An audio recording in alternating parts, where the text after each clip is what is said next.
from October to December, I remember very vividly, that was right before Halloween, because I was thinking, how am I going to go through Halloween with all that candy temptations, right? So went from eating 1,200 calories, looking really bloated and big and fat, to December, right around Christmas, to eating 2,400 calories. I lost 10 pounds at the same time.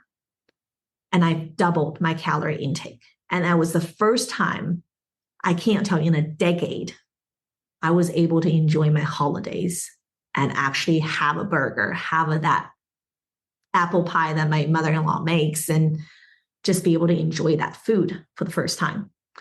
And so because I've learned how to control my metabolism and really get it fired up using just food, so that's what I do nowadays to help women to do the same and finally have that freedom.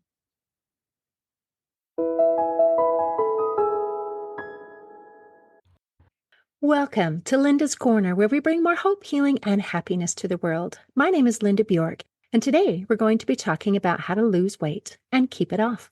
I'm delighted to welcome Heather Deba. Heather is a metabolic nutrition coach and the founder of HD Body Academy. You can reach Heather at her website, and I'll include that link in the show notes. Welcome, Heather. I'm so glad that you could join with me today.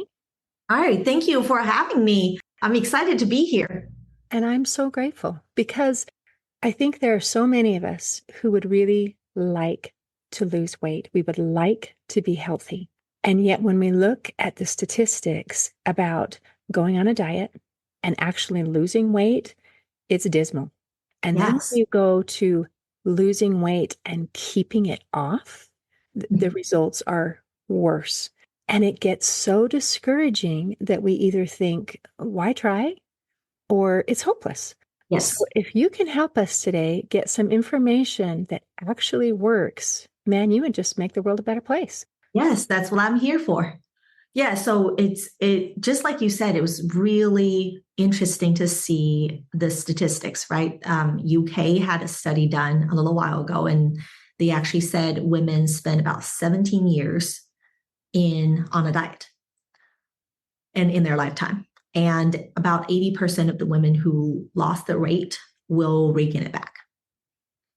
So the statistics is a little scary for sure. So yeah, they're so dismal and discouraging that it's just like, why bother? You know what? Why bother? So is it okay? Can we follow your story a little bit about why this matters to you and how you found something that worked? And then tell us what works.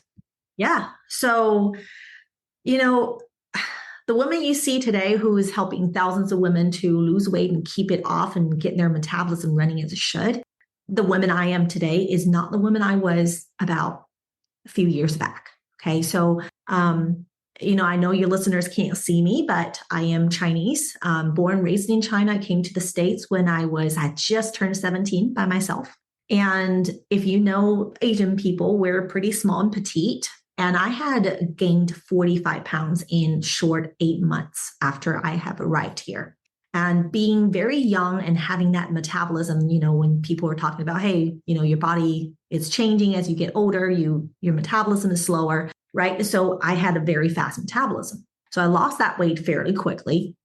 And the problem is it was easy. It was effortless. But as I aged, as I started having kids and married and my hormones started shifting, I'm sure every woman have experienced this. The body started changing, losing weight. It's just harder and harder. So altogether, I have spent well over a decade to trying to lose that weight. And then I used to just hide behind my kids and hide my tummies and in pictures, right? And I remember my husband would ask me when we're on vacations, like, hey, Heather, do you want to take a picture with the kids? And I've always said, no, I'm okay. It's okay. But deep down, that hurts, right? And I can't stop thinking, well, when I'm gone, my kids will never have pictures of me looking good or when I'm even younger. They're not even going to have a good photo to display at my funeral. And that thought haunted me year after year. And until one day, and this is crazy because I was home. I had a stressful day. I came home. This was about 6-7 years ago.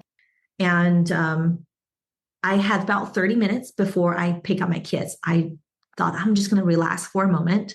I crawled into bed. I grabbed a cookie and a bag of chips. I crawled in bed and turned on my favorite TV show. And I was like, just want to breathe for a moment. So as I was eating and I heard the garage door open, my husband was home 2 hours early. And without even thinking, and I didn't realize what I was doing at the time, I jumped out of bed, hit my empty bag of the chips, like empty chip bag, under my pillow, shoved it underneath there, and I threw away the half-eaten cookie as if I was doing something illegal in my house. And later on that night, I just went on with my day. Later that night, I completely forgot about that chip bag. And my husband was getting ready for bed and moving around the pillows. And he found that and he picked it up and looked at me and said, "Really?" And the only reason why I felt so ashamed is only because just about a couple days before that, and I felt like it was the 20th time I've told my husband, "Hey, I really hate the way I look. I'm not comfortable in my own skin. I really need to lose weight and I need your help to help me with that." And I can't tell you how many times I've said that to him during our marriage and nothing would stick. And so I was so ashamed, and just looking at him, he never judged me, and it's not him. And it was just me feeling very disappointed with myself, right? So I said, well, something has to change. I can't live this way anymore.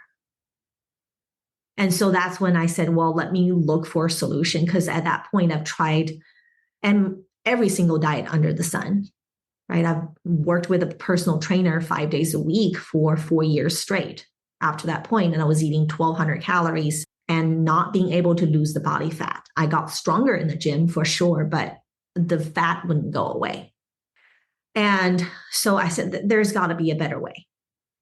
And so I got on a call with a so-called trainer on the internet. I don't remember where I met him, but the promise that he made me was, "Heather, I'm going to be able to have you have more food and eat the cookies that you want and have margaritas and still lose weight." And I said, "Oh, no way." And so, but I was like, well, what do I have to lose at this point? So anyway, got on that program. And from October to December, I remember very vividly, that was right before Halloween, because I was thinking, how am I going to go through Halloween with all that candy temptations, right? So went from eating 1,200 calories, looking really bloated and big and fat, to December, right around Christmas, to eating 2,400 calories. I lost 10 pounds at the same time. And I doubled my calorie intake. And that was the first time, I can't tell you, in a decade, I was able to enjoy my holidays and actually have a burger, have that apple pie that my mother-in-law makes, and just be able to enjoy that food for the first time. And so because I've learned how to control my metabolism and really get it fired up using just food, so that's what I do nowadays to help women to do the same and finally have that freedom. Wow. Thank you for sharing your story. It does so many things. First of all, it makes you a real person. You're someone who has experienced the frustration. You're not someone who stayed thin from the beginning and lives at the gym. And it's like, why can't you be perfect like I am perfect? You're someone who has been through it. And that helps people who are going through it be able to trust what you say. Yeah. And as you shared your story, there are so many aspects that just touch me. And that is going from shame to joy. Yeah. And I think that that's huge. I mean, how many of us are ashamed of our body? We're ashamed of the way that we look. And that's not a good feeling. No. And then when you talk about being able to enjoy the holidays, to find joy, I feel like our relationship with food can become so twisted, and our relationship with ourselves can become so twisted because we hate ourselves. We hate our bodies. We're so frustrated with ourselves. We love food. We hate food. We feel guilty when we eat food. Sometimes we think that what our body requires in order for us to be the thin, fit person we want to be is constant deprivation and misery. Yes. And we think, well, if that's what it takes, I'm not sure I'm all in. In fact, I do not love that. And to say, no, no, no, no, no, that's not actually what we're going for. What we're going for is joy. That makes all the difference. Yes. Because if my body requires that I be miserable so that I look good, it makes me hate my body even more. Yeah. And actually, when you are not in the healthy, you're not in the self-love state, it shows up in every other aspect of your life. And what's really crazy is as I was going through, that weight loss journey, and my kids have remembered just how many times I was losing weight and I was constant on a diet, right? And it hurts me every time my kids said, "Hey, do you want a cookie, mom? Or do you want a piece of cake?" I'm like, "I can't." They're like, "Yeah, we know you're on a diet." And, those statements really hurts. And we may be able to let that pass, right? And there are days where I wake up just exhausted from waking up exhausted and push through the day.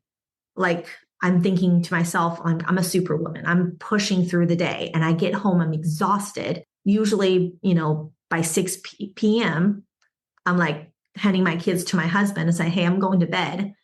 And I've done that so often in the past that every time and around that time, every night, and I say, "Hey, kids," and they will finish my sentence and say, "Yes, mom, we know you're tired. You had a stressful day and we got to behave for dad." And I used to tell myself, you know what? I am working a lot. I am doing this for my kids, for my husband. I am sacrificing myself. I need to love myself more. So it's okay for me to go to bed at 6.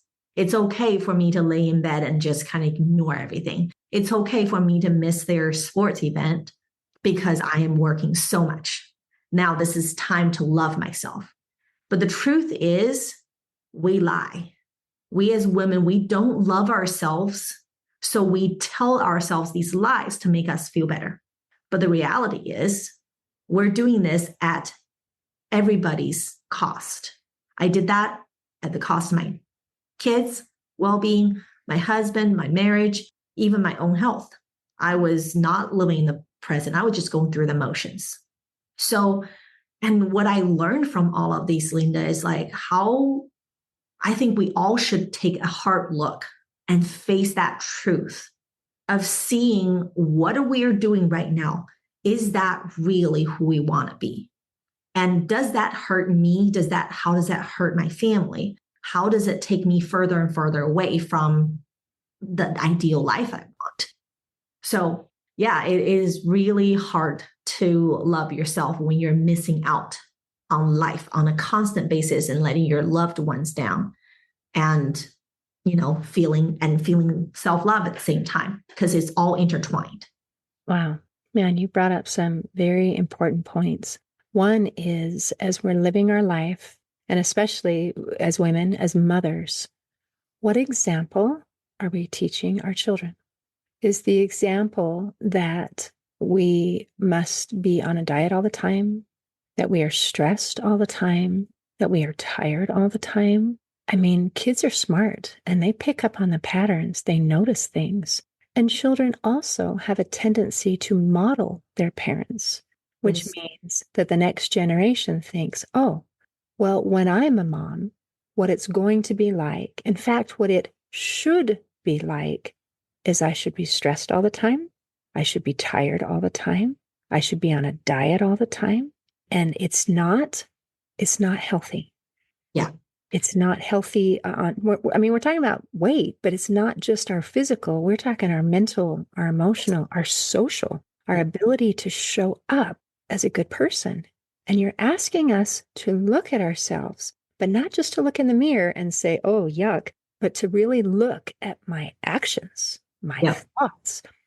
Am I the kind of person that I want to be? Yeah. And if not, then what do I do? And I can't tell you how many times I have talked to women. They're like, well, I can't keep up with my grandkids. I'm missing out on this. I'm missing out on that. And then when it comes to taking actions, they're like, oh, I can't really do that. I will not sacrifice this. And so here's the truth. When I was going through all of this motion, when I was disappointing everyone in my life, including myself, but once I decided, I said, this is it. I'm looking for a new solution.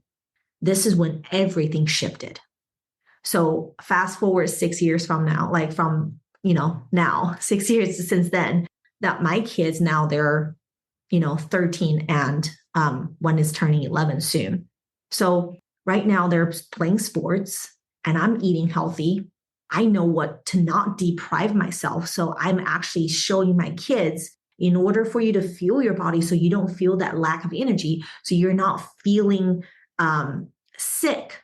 Because a part of it is our body is constantly under stress, whether it's mental, you already have jobs, you already have kids, you already have family to take care of, right? But on top of that, if we're not fueling our body in the way it needs, a lot of women underfeed, right? Because for the sake of losing weight, what happens and then your body goes through physical stress of that deprivation.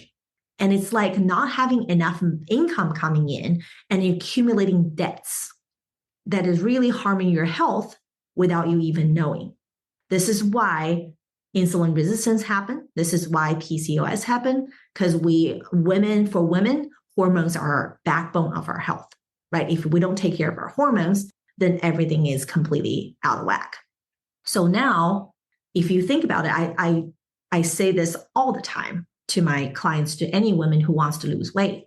You have to look at food as an income for your body. So if you're not having enough, if you're not bringing enough income into your household, guess what? You're going to have credit card debt. You're going to have unpaid medical bills, right? You're going to be behind on your mortgage if you are actually under earning, correct? And eventually, all this accumulation of this debt will ruin your financial health. Now, here's the thing. Same with food with our body. Our body requires your heart needs to pump blood, right? Your lungs need to breathe. You have everything in your body is running. So metabolism, when we talk about metabolism, when we think about, most women just think about it's calories in versus calories out, and it's how many calories my body can burn. That's metabolism. But that's not it. Metabolism, by definition, it is all the chemical reactions that happens for your body to converting from food to energy that your body needs in order for every single bodily function to run. Imagine if you have less food for a prolonged period of time, you're constantly not giving your body enough to pump blood. You wonder why you're tired. You wonder why your heart is working overtime. You have cardiovascular diseases, right? If you're not having enough time, enough food, and then having that income coming in, your body is going to compromise its health to keep you alive. So every part of your body is underfed. And you wonder why, after 10 years, 12 years of dieting, why you have hypothyroidism, because your thyroid is like the CFO of your distribution of your calories. And now your CFO can't do its job when you don't bring money in, aka your calories in. So now it's underproducing hormones, thyroid hormones. It turns your body metabolism down just so you won't die. And that's what your metabolism really is doing. So it really affects all areas of your health. And so that's what I think everybody should be looking at metabolism as, is supplying for every single part of your body, instead of just saying, hey, how many calories can my body burn? It's way more complicated than that. That is a very helpful analogy to bring in the income. Because when you first give an example and say, here I'm taking 1,200 calories a day, and that is a sacrifice done to help improve your health so that you can lose weight. And then when you say, but then when I bumped it up to 2,400 calories, I lost weight. And I think for many people, the mindset of no, calories in, calories out, that's the way it is. And then any other idea must be rejected. So to give the example of, okay, let's think of another way. Money in, we need enough to be able to take care of all of our things, our financial health. So applying that can kind of help a little bit of letting go of some of those preconceived ideas that we've learned and stuck in there and accepted as facts. And yet, when you're talking about the idea of having this positive bank account in my body so that I can take care of my hormones, of my digestion, of all the things I need to do, there's still a little piece in my brain is saying, yes, but now I have a choice between supporting my body's health and supporting my body's weight. Because remember, it's calories in, calories out. Yes. So somehow we need another step so that it can convince us that there's more to it. Yes. That actually also it's not a choice between supporting my body and being slim, that when we do it right, it supports all of it. Yes. So because I think every woman with a household can understand this budget analogy. So I'm going to continue to use that budget to kind of explain things a little bit further. Okay. So here's what I say. If you think about your body, money coming in as your food, right? So if you think about it, if you make $10,000 a month, your household will budget around $10,000 a month, right? And so let's just say, hypothetically, you lost 50% of your income of economic hardship. Now, for the first couple months, every responsible adult will do is to cut back, I'm going to go find another job. Let me keep on paying my bills because that danger hasn't hit yet. Reality hasn't hit yet for the first month or two. They're hoping to find another job because they're highly skilled. But what if you could not find another job to bring your income back up 6 months later? You're going to go in debt. You're gonna, yeah. So most people do is like, let me lower my budget to match that 5,000. So I'm not accumulating debt, right? Now they're preserving. So what happens? And so, but meantime, do you remember that first couple months when you first lost your job? You're using your bank savings to pay for your bills. That's why you have savings. Everybody has savings for a rainy day. So you're depleting your bank account until that one, you're like, it's draining fast. Let me stop spending. Let me just budget at 5,000. So what happens if you think about your body fat is the same way. When you first get on a diet, getting into a caloric deficit, you're literally cutting your income of calories to however low you set it. Now you have a deficit, your body will start losing fat. That's your bank savings. Eventually, your body will stop losing that body fat and it will start burning less. It's called metabolic adaptation, right? So, and when you actually, let's go back to the money analogy. Now, suddenly out of nowhere, you have somebody say, hey, here's a Christmas bonus. Your employer said, hey, we've had a tough year, but I know you've taken a pay cut. Let me give you a bonus. Here's $5,000. Now, what most people will do with the $5,000, they'll say this, oh my gosh, I've got something. Let me put in my bank account. Let me see. I don't need to spend any of that right now because I don't know how long this is going to last. So immediately that becomes savings. That's how your body recognizes the extra calories after you've been on a diet for so long. You used to be able to eat 2,500 calories. You've been at a 1,200 calories for 6 months, and you immediately go back to 2,000. Boom. That 800 calories you just ate as a surplus is now stored in as fat. And so if you don't remember, if anyone remembers the big TV show, Biggest Loser, do you remember that show? Yes. I didn't watch it, but yes, I do remember it. But the Biggest Loser, they actually done a study of the contestants years, about 14, 12 years after. What happened is because they went into an extreme caloric deficit, on average, every single contestant have lowered their metabolic rate by 500 calories. and they could not bring it back up. So what are those contestants' options to stay fit, to keep those weight off? Is they could never go back to eating more food ever again. They have to stay there. Back then when it was a deficit, now it's their maintenance calories. So that's what every woman has been on multiple diets face the dilemma. What do I do now? And that's the problem I solve for women, right? And so, yeah, I think the biggest lie in the industry is the phrase caloric deficit, because people don't talk about the consequences of extreme caloric deficit. Right, right. Because we're stuck in that mentality of calories in, calories out, without recognizing that the body is more complex than that. It has almost a mind of its own, where, like your analogy of the bank, where it says, you know what, in order to keep safe, because that is my primary job, I need to build up savings. Yeah. And so I've heard it kind of described as our bodies feel like we're starving. Yes. And it responds that way of, to protect myself, I got to store, I got to store, I got to store, I got to store, instead of feeling I am safe. Yes. I can use what I have.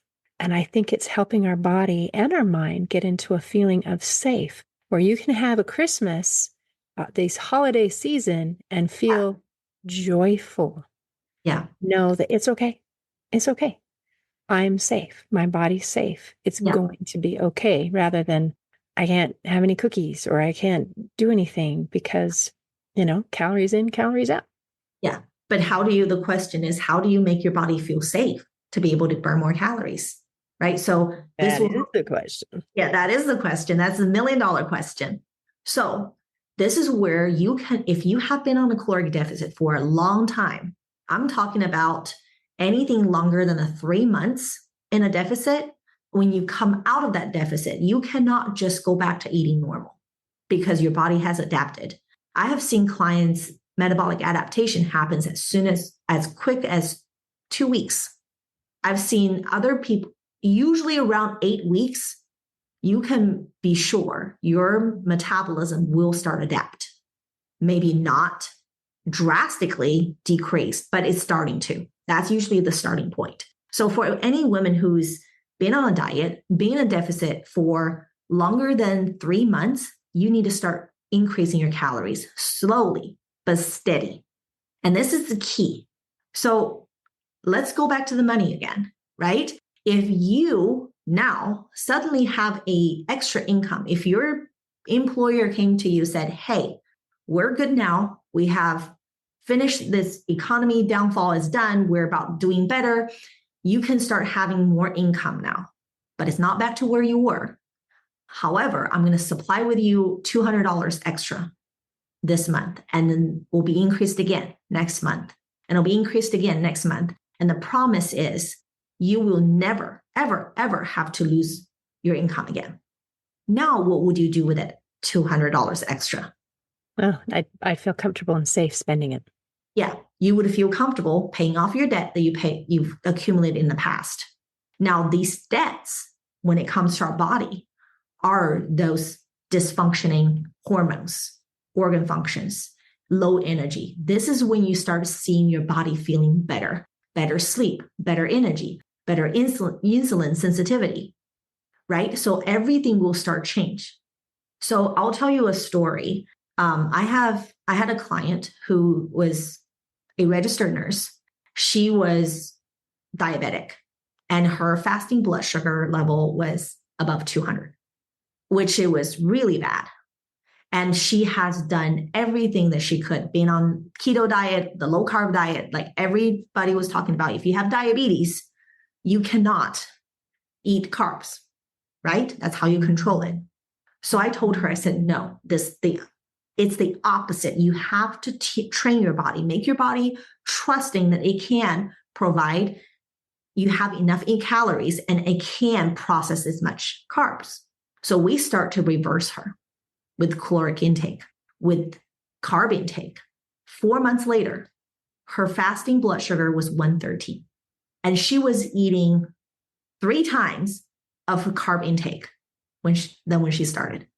And it really warmed my heart when her husband texted me. He said, "Thank you, Heather. I don't know how to thank you enough. You saved my sweetheart. That's worth more than anything in the world to me." And that's the reason why I do what I do, to provide hope.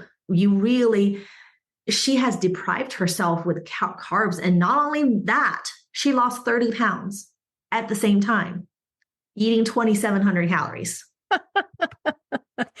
Okay, that story brings me so much joy. It's hard to even put into words how you can take a situation that feels so hopeless with someone who is trained and is Yes. doing the very best she can with the information that she has been taught.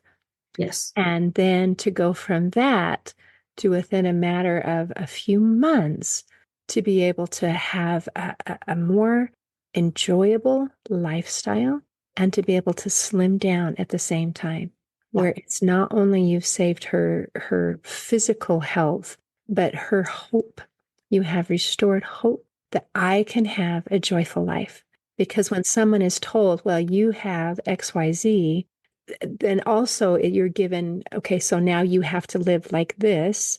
And it feels sometimes restrictive and hopeless. Yes. So to be able to reverse that and put it back into, no, that's your body is really smart, and it wants to be healthy. It Yes. wants to treat you well. Yeah. Your body is so intelligent. And this is what she said to me. She goes, "Heather, this makes me almost a little embarrassed because I am a health professional.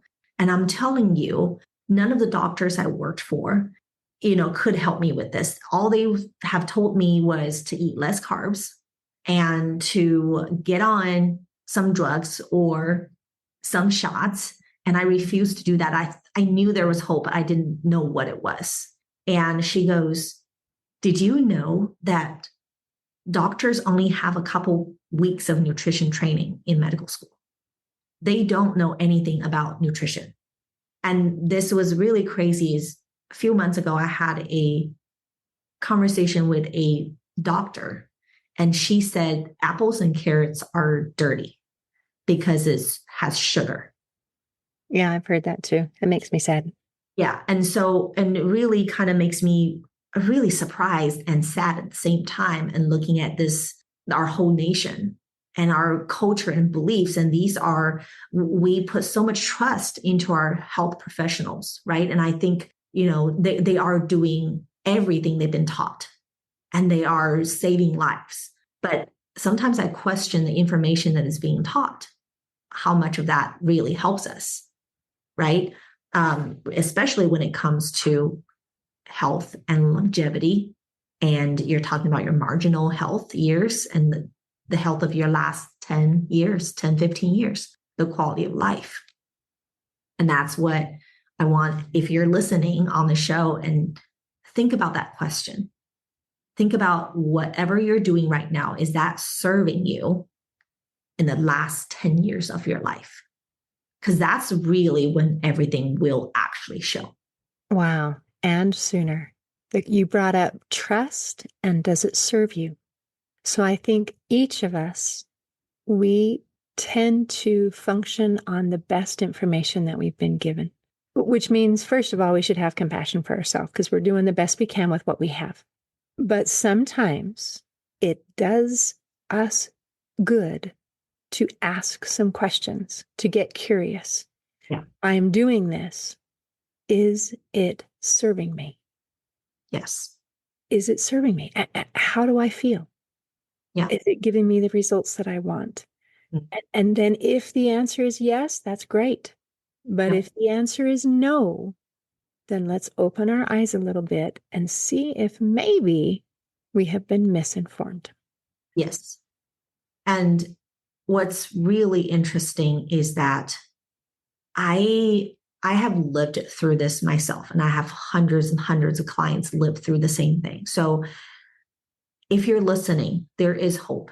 And I completely understand this. All the information out there is so confusing and contradictory. And there's nothing more we I used to love to get on Google and search for like, what's the best way to do this and this. And the next thing I know is 2 a.m. I'm like, oh, shoot, I already, spent 3 hours on this topic. But then after reading all of that, I'm still left thinking, I still haven't learned anything. At the same time, you have this false sense of accomplishment that you've done something. So there is hope. The best thing you can do is to really start understanding your body, understanding your food. Start with looking at your food labels, looking at what you're consuming, how much carbs, fats, protein you're consuming every day. Start logging them. And that's, in fact, I ask all of my clients coming in the first week, they do nothing but track their food. And it's very eye-opening, extremely eye-opening for them, because we don't know. We don't know exactly what went in. Isn't that interesting? So our baseline is to really become self-aware. What am I doing? Because what we do is such a habit, or we just don't even think about it. We don't know. So that is a good place to begin, is what am I doing? Where am I? Yeah. And start looking at the food you're eating. Put it in your MyFitnessPal or whatever food tracker app that you use, and just put it in and see how much you're actually consuming. Now, here's the interesting thing.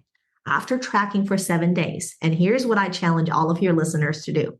Track your food for 7 days and weigh yourself every single day. First thing in the morning after you go to the bathroom, because this gives you a very steady kind of like a baseline. So you're not weighing yourself after eating. You're not weighing yourself after you've been running for 20 minutes. So this is what I want you to do. Track the food and see the change in your weight. Now, if all 7 days your weight has been stable, and look at your average caloric intake, and that is your current maintenance, because your weight has not changed. Now, your weight will fluctuate from day to day, but you should be able to see the trend, right? So if you have gained a couple pounds overall, like an upward trend, like the stock market graphs, if you see an upward trend, that means you're in a surplus. If you're maintaining, that is your maintenance right now. And if you're actually lost a pound or two in a week, that means you are eating in a deficit. Now, here's a really interesting thing. When we track, we tend to undereat because we're so aware it's in your face, you're looking at it. So you're like, oh, I did not realize I just ate 300 calories, right? So people become more aware just by tracking alone for 7 days. Now you have data. You have 7 days of your weight. You have 7 days of your tracking, and look at what your weight does. And that will give you this. So you don't have to spend $1,000 on your metabolic testing. This is more accurate than any machine can tell you. And it's free because your body doesn't lie. Your body does not lie. Data speaks. But if you don't collect those data, you will never understand. So before we do anything with any of our clients, that's the first thing we collect. And on top of that, I want to see our clients, their food choices, right? And their eating times and their lifestyle. So we want to make sure we actually design something that actually fits their lifestyle. And I get this question a lot, Linda, and I'm sure your audience will have the same question.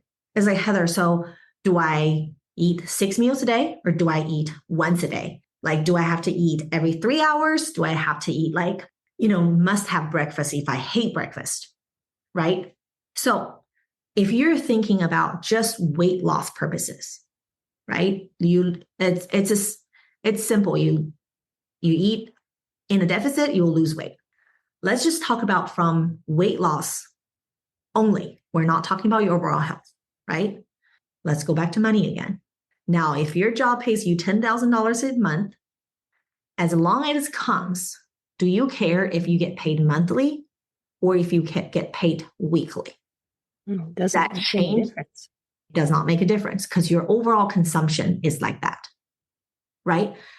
So if you want just to lose weight and you don't care about your health, then how many meals you eat does not matter.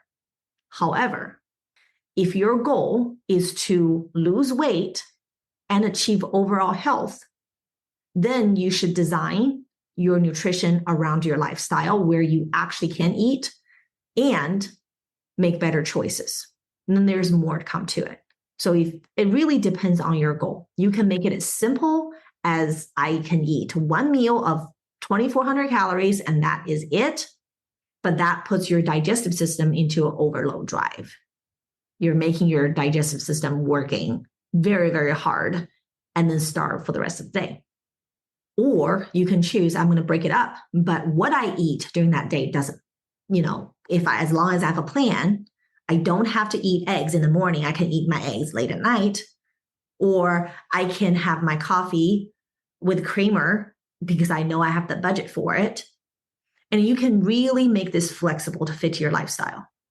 And that's the key, Linda, is that most people get into a diet, they don't think about maintenance. Because think about this, you don't get married to get married. You get married, you want to stay in a marriage, have a fulfilling marriage. That means whatever behavior you actually have will affect how healthy and how long your marriage is. So is your diet and whatever you're trying to do. And typically, how you lose weight is how you will have to maintain. And if you can't maintain that way, then losing weight by using that method is the wrong approach. That's a really good point. I agree that temporary change cannot create a permanent result. A temporary change can create maybe a temporary result. We can't just diet, get some little air quotes there. Yep. We need some lifestyle changes. Right. And that matters because it has to be something that works with our lifestyle. And yes. I appreciate some of the clarification. We have different diet plans of the, intermittent fasting versus the, eat 6 times a day. And we get information that is polar opposite. And yet each camp kind of says, no, my way works. No, my way works. And what you're saying is what works for me? What works for my lifestyle? And let's make some healthy choices because that's really what matters. Yes. So this has been amazing. Thank you so much. Is there anything that you want to make sure that we cover before we close today? I think if there's anything is that I want everybody out there, if you have had years of struggling weight loss and you think you're in your 50s and your 40s and you can't lose weight only because you're getting older and your lifestyle is too busy, I'm telling you that you can still achieve the goals you want to, and it has nothing to do with your ages. So start having a different belief system. And that is a lie that we have been telling ourselves, right? So there is hope. And if you need help, you can always reach out to me. I'm more than happy to help everyone. But so Linda, I know, we're kind of running out of time here, but if it's okay, can I give your audience a gift since they have been so engaged and listened to the end of this show? Is it okay? Absolutely. Okay. So, this is where I'm going to, since everybody listened and I know you're interested, I know you're very curious. So I have put together a fire metabolism acceleration kit, which is something I typically give it to my paying clients. So what I do is holiday season is coming up. And if you're listening to this before the holidays, this will help you to be able to burn extra 500 calories within about 60 days. And this is a system that I teach all of my students. I'm going to give that to you. I'm also going to give you a macro plan, a meal plan that goes with it. And there's going to be trainings so you can fully understand how your metabolism works and what exactly you need to do with it. Okay. Now, if you're listening after the holidays, don't be one of those people who just do New Year resolutions. Actually get it and still use it. It will get you further. So your next holidays, your next vacations will become a breeze. So now, if you want to get this, I'm going to give it to you for free. You just need to go to my Instagram at Heather Deba. That's how you normally spell Heather, Heather, and Deba, Deba. Again, that's Deba. You just send me a DM with the word metabolism, and I'll personally send that over to you. What a hopeful message you've shared today, helping to correct some of our misunderstandings that make us feel so hopeless, that it's not just calorie in, calorie out, and that we can do it at any age. And those things, it brings hope to this equation that feels so hopeless for most of us. So thank you so much for everything that you've shared today. Oh, you're welcome. It's my pleasure. In closing, I like to share a quote by Ted Lindsay. He said, "I always believed if you take care of your body, it will take care of you." Today, I invite our listeners to take care of your body so it can take care of you. See you next time on Linda's Corner. Thanks for listening. Please share and subscribe to help us reach new listeners. And if you'd like to heal your life from the inside out, there is a free video series at hopeforhealingfoundation.org. Just click on the Free Stuff tab. I also invite you to grab a copy of one of my books, like Crushed, A Journey Through Depression, and You Got This, an action plan to calm fear, anxiety, worry, and stress. See you next time on Linda's Corner.